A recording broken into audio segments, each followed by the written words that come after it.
Hello everyone, welcome back to the Real Queen of the 5033 channel. I'm here with some more articles for you all, okay? I'm doing them early today because I'm be busy tomorrow, okay y'all? So this is very important, okay? We'll be learning about the Rico Act, which is Racketeer Influence and Corrupt Organization Act. Now, I am the owner now. Before Mr. Price got killed, he gave this to me because I went on a mission for him. So I am in charge of a lot of things, okay? So if you see me doing a lot of corrupt things, this is just my job.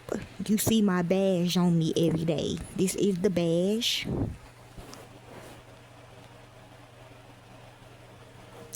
So this is mine, and if you see me doing a lot of corrupt shit, this is why, okay? So let's begin.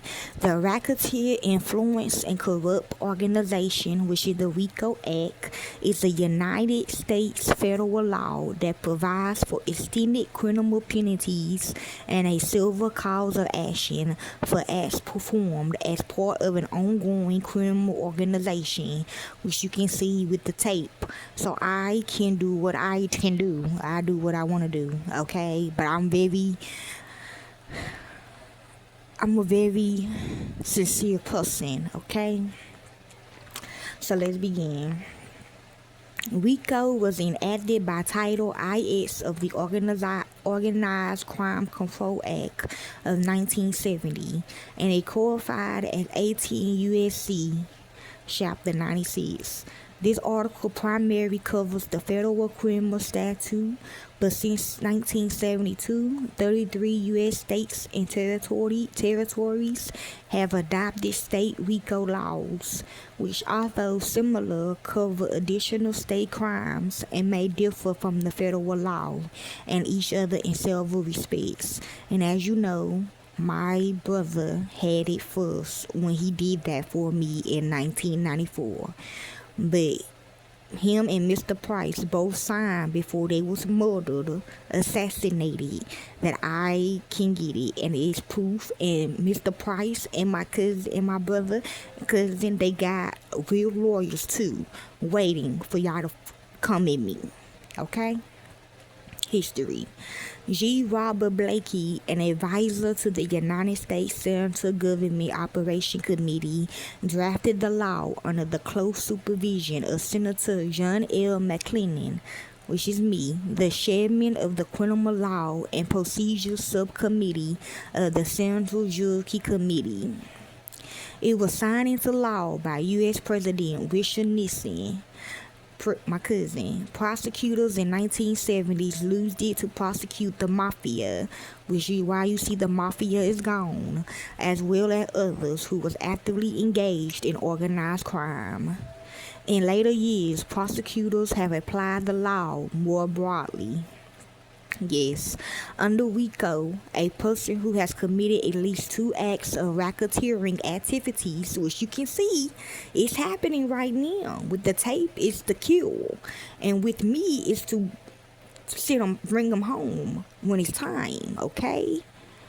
Activity drawn from a list of 35 crimes, 27 federal crimes and 8 state crimes within a 10-year period can be charged with racketeering if such acts are related in one of 4 specific ways to an enterprise. Okay, but I go toe to toe with them though. Okay, they can't fuck with me. Those found guilty of racketeering can be fined up to $25,000 and sentenced to 20 years in prison per racketeering count. In addition, the racketeer must forfeit all ill-gotten gains and interest in any business gained through a pattern of racketeering activity, which is them, not me. A U.S. attorney who indicts someone under RICO, which is me, has the option of seeking a pre-trial restraining order or an injunction to temporarily seize the defendant's assets and prevent the transfer of potentially forfeitable property, as well as to require the defendant to put up a performance bond. And which, yeah.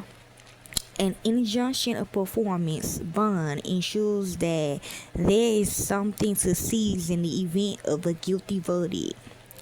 This provision prevented the owners of mafia-related shell corporations from absconding with assets. In many cases, the threat of a RICO indictment can force defendants to plead guilty to lesser charges, in part because the seizure of assets will make it difficult to pay a defense attorney. Despite its harsh provisions, a RICO-related charge is considered easy to prove in court because it focuses on patterns of behavior as opposed to criminal acts. RICO's predate offenses. Under the law, the meaning of racketeering activity is set out as 18 U.S.C. 1961. As currently amended, it includes any violation of state statutes against gambling, murder, kidnapping, extortion, arson, robbery, bribery, dealing in obscene matters, or dealing in a controlled substance or illicit chemical, as defined in the Controlled Substance Act.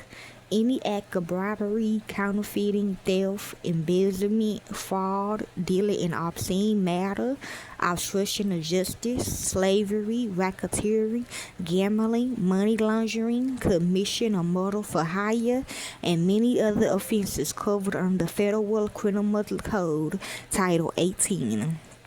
Embezzlement of union funds, yes, them, they do all this, okay. Bankruptcy fraud or security fraud, drug trafficking, long-term and elaborated drug networks can also be prosecuted using the Continuing Criminal Enterprise statute. Criminal copyright infringement, money laundering, and related offenses, bringing in, aiding, or assisting aliens in illegally entering the country if the act was for financial gain, and acts of terrorism. A pattern of racketeering activity required at least 2 acts of racketeering activity, one of which occurred after the effective date. So this for both sides now, because I bring in the dead aliens in. That's why y'all probably ain't been knowing your people dead, okay? One of which occurred at the effective date of this chapter, and the last of which occurred within 10 years, excluding any period of imprisonment after the commission of a prior act of racketeering activity. The U.S. Supreme Court had instructed federal courts to follow the continuity plus relationship test in order to determine whether the facts of a specific case give rise to an established pattern. The legal acts forming a pattern are called predate offenses. Predates acts are related if they have the same or similar purposes, results, participants, victims, or methods of commission, or otherwise are intelligent by distinguishing characteristics, and are not isolated events. Continuity is both a closed and open-ended concept, referring to either a closed period of conduct or to past conduct that by its natural nature projects into the future with a threat of repetition.